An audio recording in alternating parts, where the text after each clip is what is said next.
सभी को नमस्कार। और आज हम डिटेल में देखने वाले हैं Franklin India multi cap fund के एनएफओ के बारे में डिटेल में डिस्कशन करेंगे। फंडामेंटल, फाइनेंशियल, इक्विटी इन्वेस्टमेंट कितना होता है, डेट इन्वेस्टमेंट कैसा होता है, small cap, mid cap, large cap कितना इन्वेस्टमेंट होता है ये भी देखेंगे। और इम्पोर्टेंस ऑफ मल्टी कैप ये तो हम अभी पहले जानने वाला है। ये है एमपी की वेबसाइट, आपके सामने स्क्रीन का नाम आपको दिख रहा होगा, Franklin India multi cap fund. में हमेशा कहता हूँ डाटा को हमेशा रिलायबल सोर्सेज से जानना चाहिए, क्योंकि फिर डाटा में बायसनेस होना नहीं चाहिए इन्वेस्टमेंट करने के लिए।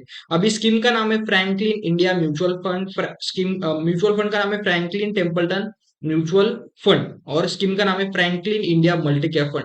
सबसे पहले तो मल्टी कैप क्या होता है मैं आपको बता देता हूँ।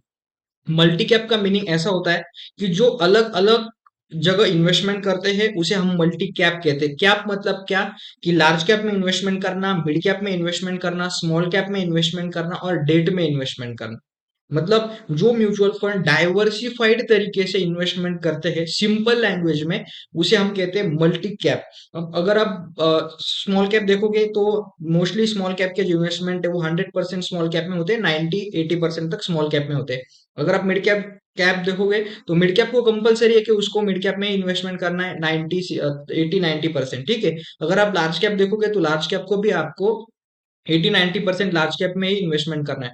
तो यहाँ पर आते हैं मल्टी कैप। मल्टी कैप में क्यों इन्वेस्टमेंट करना चाहिए? मान लो स्मॉल कैप में एकदम ड्रास्टिक वैल्यूएशन बढ़ गए हैं, अगर आप स्मॉल कैप में अभी इन्वेस्टमेंट करोगे तो आपके लॉस हो सकते हैं, बट आपको अपॉर्चुनिटी भी मिस नहीं करनी चाहिए।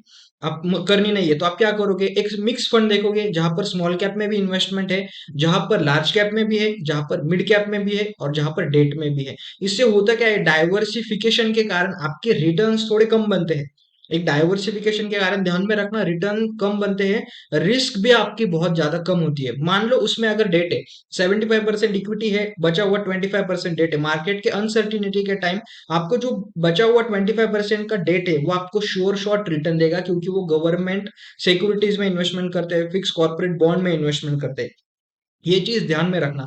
मान लो मिड कैप स्मॉल कैप बहुत एक ड्रास्टिकली गिरने के कगार पर आ गया है, तो फंड मैनेजर क्या करते हैं, उनका प्रोपोर्शन कम करके वो लार्ज कैप में इन्वेस्टमेंट करेंगे। मान लो 50% अगर लार्ज कैप में आपकी इन्वेस्टमेंट है, तो सोचिए आपका बचा हुआ 50% ही आपको डाउनफॉल दिखाएगा। जो बचा हुआ जो 50% है वो तो आपको सेव करेगा। इससे होता क्या है, जहां पर स्मॉल कैप वालों को लॉस होगा, जहां पर मिड कैप वालों को लॉस होगा, वहीं पर आपको ये फंड प्रॉफिट जनरेट करके देगा, या फिर आपको एज अ शील्ड एक्ट करेगा।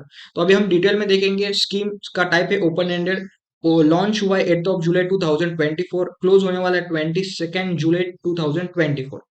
मिनिमम इन्वेस्टमेंट 5000 होने वाली है। अभी मैं आपको बताता हूँ, ठीक है। हाँ, यहाँ पर मैंने ये उसके फंड के इंफॉर्मेशन शीट ही है, जहां से मैंने ये क्लिक किया था, यहाँ पर आपको मिल जाता है ये शीट, ठीक है। आपका इक्विटी का इन्वेस्टमेंट मिनिमम 75% होगा। इक्विटी में आपका मिड कैप आएगा, इक्विटी में लार्ज कैप आएगा, इक्विटी में आपका स्मॉल कैप आएगा, और मैक्सिमम 100% तक जा सकती है, यहाँ पर उसका डिटेल लिखा है। लार्ज कैप मिनिमम कितना होना चाहिए, 25 लार्ज कैप होना ही चाहिए। फंड मैनेजर कुछ भी उनके मन से नहीं कर सकते। मिनिमम 25% लार्ज कैप होना चाहिए, मिड कैप मिनिमम 25% होना चाहिए, स्मॉल कैप मिनिमम 25% होना चाहिए। और जो डेट है वो डेट रखना ही है, ऐसा कुछ नहीं है, बट मैक्सिमम 25% तक वो डेट ऐड कर सकते हैं। तो अगर आपने देखा होगा तो एक डाइवर्सिफाइड पोर्टफोलियो क्रिएट होता है, और यहाँ पर 25 से कम नहीं कर सकते, यहाँ पर 25 से कम नहीं कर सकते, यहाँ पर 25 से कम नहीं कर सकते। मतलब लार्ज कैप को रखना ही है, मिड कैप को रखना ही है 25, स्मॉल कैप को 25 रखना ही है, और डेट को अगर मान लो, ठीक है, मिड कैप आपका कितना है, मिड कैप 25% है, स्मॉल कैप 25% है। अगर आपका लार्ज कैप 50% होता है, ठीक है, और अगर लार्ज कैप 25% है यानी 75%, और बचा हुआ 25% अगर आपका डेट है और मार्केट मान लो गिरता है, तो बाकी जो स्कीम्स है, मान लो मिड कैप की, स्मॉल कैप में, वहां पर आपका लॉसेस है वो ज्यादा हो गए। बट अगर ये फंड में इन्वेस्टमेंट किया, या फिर कोई भी मल्टी कैप फंड में जब आप इन्वेस्टमेंट करते हो, तो आपके लॉसेस कम होते हैं।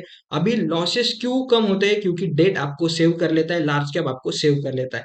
ये चीज हमेशा ध्यान में रखना। तो अगर आपको एक सेफ साइड रिटर्न चाहिए वॉलेटिलिटी के समय, तो आप ये एनएफओ को देख सकते हो। प्रॉपर आपके जो जो आपको गाइड करते हैं इन्वेस्टमेंट के बारे में, जो आपके प्रॉपर फंडामेंटल आपको जो डिटेल्स प्रोवाइड करेंगे, उनको आपको उनकी सलाह लेनी चाहिए डिटेल में कि ये फंड में इन्वेस्टमेंट करना चाहिए या नहीं करना चाहिए। अगर आपने यहाँ तक वीडियो देखा होगा तो चैनल को सब्सक्राइब करना, लाइक करना और शेयर कर देना। ठीक है, thank you very much, have a great day.